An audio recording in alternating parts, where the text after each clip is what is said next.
distinguished speaker today, Shri Ajit Doval ji, all all faculty faculty colleagues, colleagues, students, students, staff, staff, and those and who are those who are connected connected online with this online with program. this program.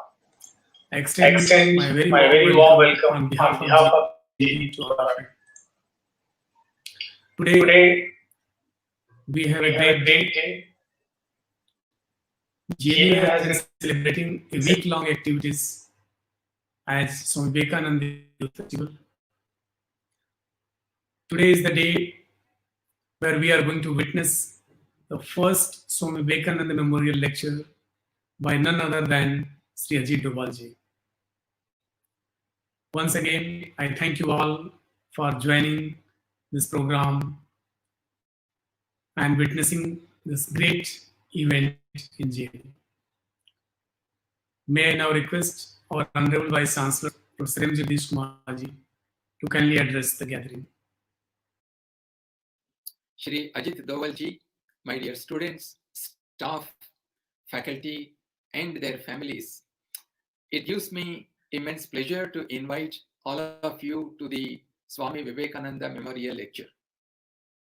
As all of you know, last year on 12th November, the statue of Swami Vivekananda was unveiled by the Honorable Prime Minister Shri Narendra Modi ji. The statue of Swami Vivekananda was installed in our campus with the help of JNU alumni. The Executive Council of the university also decided to celebrate Swami Vivekananda Youth Festival, a week-long youth festival, and also organize Swami Vivekananda Memorial Lecture every year. We are very glad that Shri Ajit Doval ji is the first speaker of Swami Vivekananda Memorial Lecture. Swami Vivekananda has often emphasized on the importance of education and the role of youth in nation building. Swamiji told us the importance of integrating the Indian spiritualism with the modern material progress. When all of us are trying to build a sustainable world with inclusive growth based on Indian ethos, the teachings of Swamiji become all the more important today. Let me once more extend a very warm welcome to Shri Ajit Dovalji. Namaskar. I thank the Honorable Vice Chancellor for his address and showing a remarkable leadership to take this university to a new height.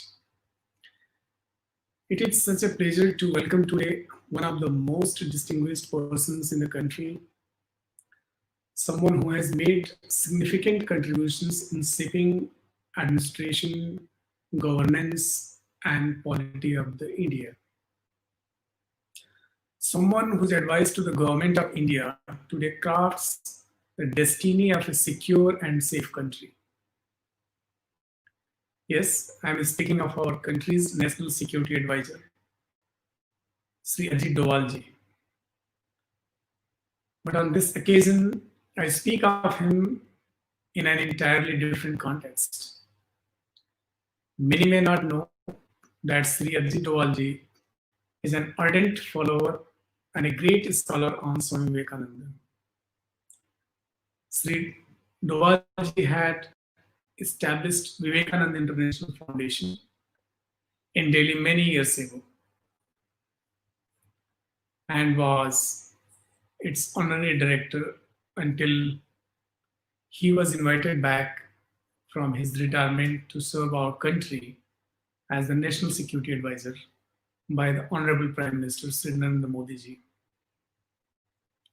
His decades of service to India before he retires has become legendary and is a manual for those in the profession. But you must still wonder how a person so deeply involved and trained to serve in the security of India has also devoted himself to the life and philosophy of Swami Vivekananda. It is here that one gets a glimpse of his thinking.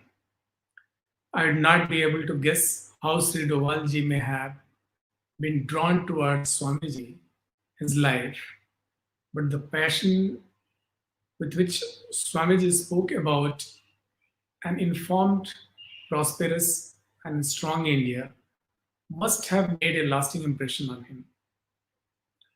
The youth of India, Swamiji inspired and wanted, must be devoted in the service of the nation with the commitment, dedication, and knowledge. Indians alone can shape the destiny of a confident and prosperous India. It appears to have been the mission of Swami Vivekananda.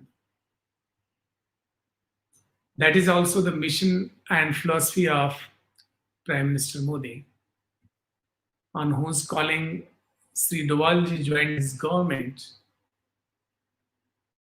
JNU was to have Prime Minister Modi himself, a follower of Vivekananda, to unveil a life-size statue of Swamiji in the campus.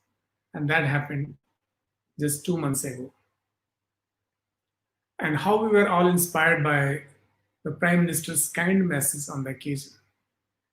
It is only fitting, therefore, that today, on the birthday of Swamiji, Sri Dovalji does us the honor of delivering his thoughts on this great son of India.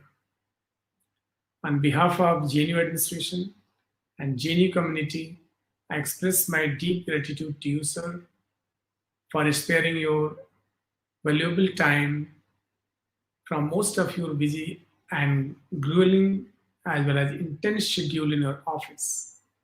We shall cherish your words and guidance today. Now it is my privilege to kindly request Sri Ajit Dovalji to address the JNU students, faculty members, staff, and all those who are connected with this program online. Sri Ajit Dovalji.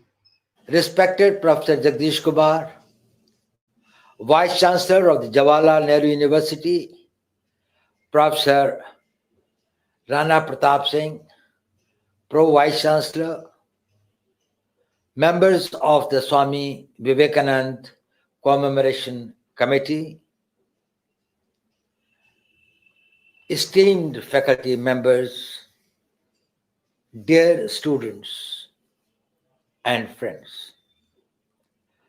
I feel honored to be here at this prestigious university to speak on the occasion of 158th birth anniversary of Swami Vivekananda. The institution has played a seminal role in academics, research, and public affairs. Two of our senior-most cabinet ministers today, Srimati Nirmala Sitharaman and Dr. Jaishankar, are the products of this university, and the country is proud of their contribution. I feel especially privileged as today's function happens to be the first Swami Vivekananda Youth Festival being organized by the university. Friends, Swamiji was a revolutionary young monk who rekindled the hopes and recharged the spirit of India at a time when the common Indian was exhausted, felt hopeless, and had lost faith and confidence in himself and his destiny. His self-esteem and sense of dignity stood at its lowest ebb. It is rare that we attribute the term revolutionary to a spiritual man. Faith systems glorify the past and are hence traditionalists. Revolutionaries, on the other hand, want change, and that too at a fast pace. The meaning suggested by them also are often in conflict with the norms and ethos of their times. Swamiji challenged prevalent norms of religion, social practices, and individuals' self perception. When in Lahore, he exhorted his countrymen that all, and let me quote, vain gods vanish from your minds, unquote. And he said that Mother India is the only God. He was trying to awaken the dormant spirit of India, which was in deep slumber. It is only a revolutionary monk like him who could say, and I quote, kick out the priests who are always against progress, because they would never mend their ways and their heart would never become big. And end quote. And yes, he was a great Hindu missionary who was first to make the world realize the high spiritual content and exalted glory of Hinduism. He enthralled the World Parliament of Religions in Chicago in 1893 with his historic address, and the world started looking at Hinduism with a new perspective, with a new respect. His passion for the country impelled him to shake the conscience of every Indian. He asked them, do you love your country? And if yes, then come, let us struggle for higher and better things. Look not back, not even if you see your dearest and nearest cry. Only a man of his spiritual stature, indomitable will, passion for the country, and love for humanity could achieve what he did. He made multitude of Indians believe in themselves and take responsibility of their destiny that ultimately led to India's independence from a tyrant colonial rule.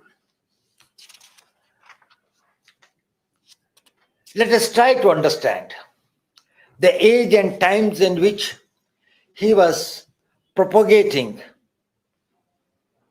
his message, both within the country and outside. The British colonial power was at its pinnacle. The country was politically subjugated, economically impoverished, socially fragmented, and psychologically people had been stunned to silence. Major portion of the country had been usurped by the British through deceit, deception, and make Indians fight each other. Rest of India was controlled by the princelings of British tyrant fiefdom and oppressive feudals. Let me give you an example.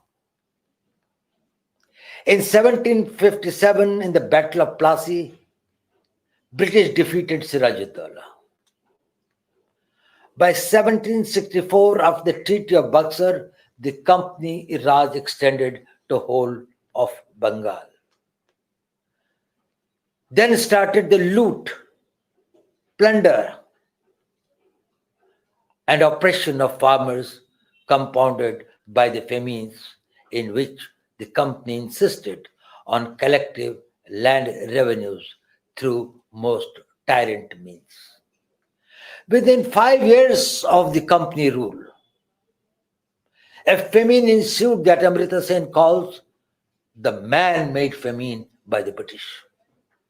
No famine of this magnitude had been seen by India in its living memory. Can you guess how many people died in that famine? 1 crore Indians, 5 times of what COVID-19 has killed all across the world. If COVID-19 continues for next 5 years and people die at the same rate, probably it will equal to the number of people killed.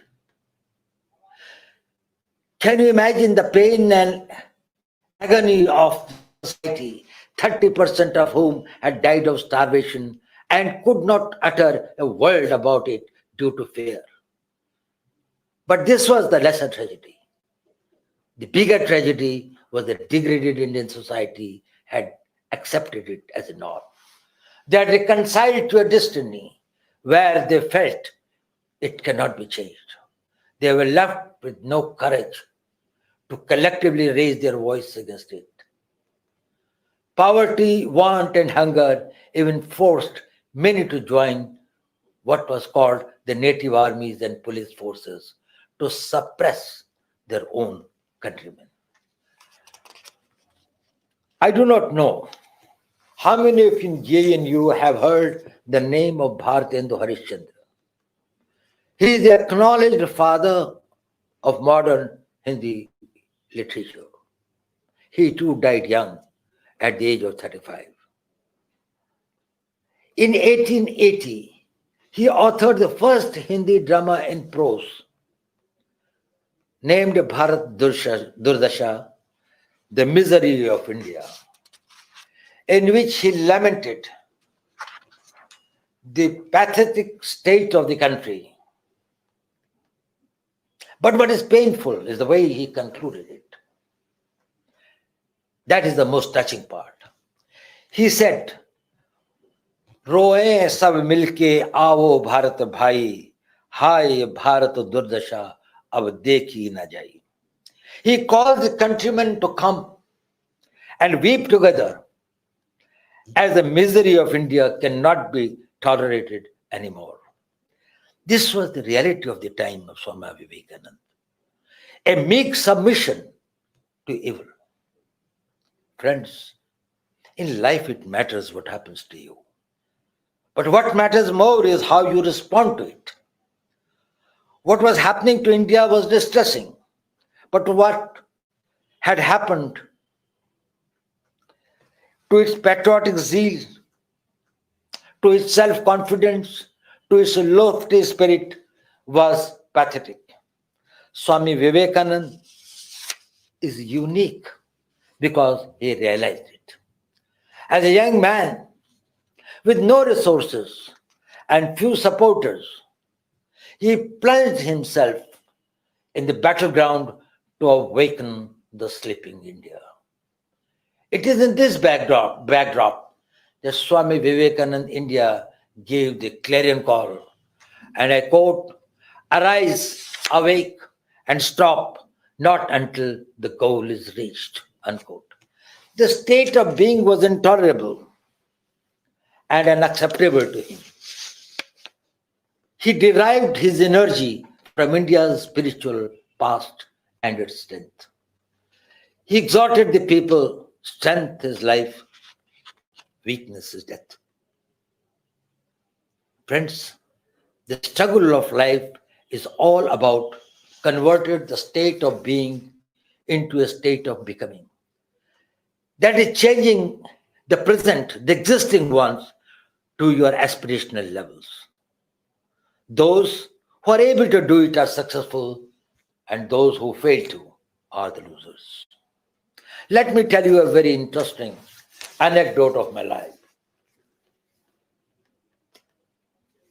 Nearly 50 years back, I was posted in the Northeast. At that time, there were few roads, and one went from one place to another, walking through thick forests, hills, and water streams. I was in my mid-20s, and I might have been slightly older than most of you here. When I came to Delhi, I was asked to call on one Mr. Ananthachari, a very bright IPS officer from Madhya Pradesh, who later became DG BSF. He was then an assistant director, many years senior to me, and staff officer to legendary Sri K.F. Rustamji. then Director General of the Border Security Force. After I briefed him about the situation on Indo-Bangladesh border, where BSF was deployed, he told me to wait for a minute. He left the room and returned in a few minutes, asking me to come along to meet Mr. Rustamji, as he liked to meet young officers working in the field. Mr. Rustamji told me some inspiring words and then asked me, do you sometimes lose your way in the hills and mountains when you have to walk through the far-flung areas to visit your border outposts in an insurgency-affected area? I hesitated, but I told him, sir, sometimes I do. But over a period of time, I have gained little experience, and it has made it easier for me now to traverse the land over there. He told Mr. Nandachari to send me to Tekanpur to deliver a lecture in weapons and tactics to the head constables undergoing instructors course. Tekanpur is the training academy of the Border Security Force. That was a common practice those days for IB officers to go for lectures and training and hold training classes for the forces and security agencies on specialized subjects. So when I went there to lecture to a class of about 20 head constables who are going to be the instructors, I asked the class a question. What do you think is the most important subject in the weapons and tactics in an insurgency area for the new recruits? A young head constable stood up and said, sir, map reading. I asked him why map reading, and many other things. You have to camouflage, you have to protect yourself, you have got to take positions, you have got to see that you are not under the fire of an ambush. He told something which left an incredible impression on me for many, many years, and even today. He told me, sir, जिंदगी का सारा खेल ही map reading का खेल है. पहले तो जवान आता है तो ये नहीं जानता कि मैं हूं कहां, होता खड्डे में है, सोचता है पहाड़ पे हूं, और फिर ये नहीं जानता कि जाना कहां है और जाना कैसे है. अगर रिक्रूट को ये तीन बातें पता लग जाए सर, तो वो अपनी एक पोस्ट से दूसरी पोस्ट पर चला भी जाएगा और सुरक्षित वापस भी आ जाएगा. This was a great learning for me. I really thought that there lies the essence of life. We make three mistakes in life. Firstly, we do not know where we are. Secondly, we do not know where to go. And thirdly, we do not know how to go about it. Swami Vivekananda was able to fathom the real state of India's miserable existence. He told them not only where you are, but also who you are. Like a good instructor of map reading, he wanted the Indians to understand and internalize their position on the map. Let them know their weaknesses, let them know their infirmities, let them know their inhibitions, and also their strengths. So he made them realize both their strengths and their weaknesses. Secondly, he made them realize what was their goal. He tried to give them the confidence and ability to think big. He gave them the goal of a strong, powerful India, free from all shackles. But his most important contribution was his guidance how to bring about transformation. Like a good instructor, he gave the countrymen very specific guidelines which are particularly relevant to the youth of India like you. His first guidance was for physical quest. By physical quest, he meant taking care of your body and mitigating physical suffering. What Vivekananda wanted from the youth was, and he said, muscles of iron and nerves of steel.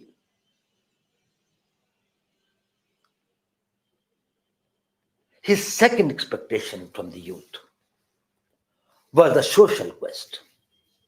He exhorted the youth to serve God in man. He preached that the way to spiritualism was through serving the poor, the destitute, the homeless, ignorant, and weak.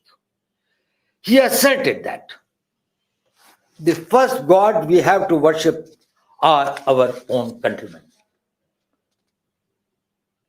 His third important direction to the youth was for intellectual quest. He insisted that we will not be able to rebuild a strong India without education and empowerment of people through knowledge. He cautioned, and I quote, education is not the amount of information that is put into your brains and runs right there, undigested all your life. We must have life building, man making, character making assimilation of ideas. And I unquote. His next appeal was for spiritual elevation of all human beings. He profusely wrote and preached about dhyan, sadhana, and yoga. He told the youth that they should learn many things from the West, but must have faith in their own spiritual heritage. Lastly, he gave us the guidance for nation building. His vision of India was that of a transformed society inspired by dignity, freedom, and individual excellence, deeply rooted in strength, love, and service. He exhorted the youth to focus their individual and collective energies to build a strong and powerful India. He particularly talked about the unity of the society and lamented that one of the causes of India's degradation was its social fragmentation, caste system, and self centric narrow vision. He said, and I quote, the solution to the caste problem in India is not to degrade the higher castes, but to raise the lower up to the level of the higher. Well, friends, we Indians of today are very fortunate. We are living and breathing in a free India. We are on the threshold of a great leap forward. Indian youth of today is globally competitive, full of confidence, and bursting with energy to march ahead. I also see strong new surge in our youth to carry the nation forward with a new passion of patriotism. Imagine a country of 1.35 billion, of which 65% are below the age of 35 today, forming the world's biggest youth bulge. If they all decide to collectively put their energies and work towards making India great and strong, where will our country be? If they all work with a single goal of nation building, your generation can play a seminal role not only in transforming India at a pace and in a way as never before, but also the world at large. I felicitate all of you on this day, on this very special occasion, and wish you a great success in meeting your aspirations for yourself and your motherland. Jai Hind. Thank you, sir, for your inspiring address. Jawaharlal Nehru University will remain grateful to you, sir, for delivering the first Swami Vivekananda Memorial Lecture. and also gracing the occasion on this final day of our week-long celebration of Swami Vivekananda Youth Festival. It included a series of lectures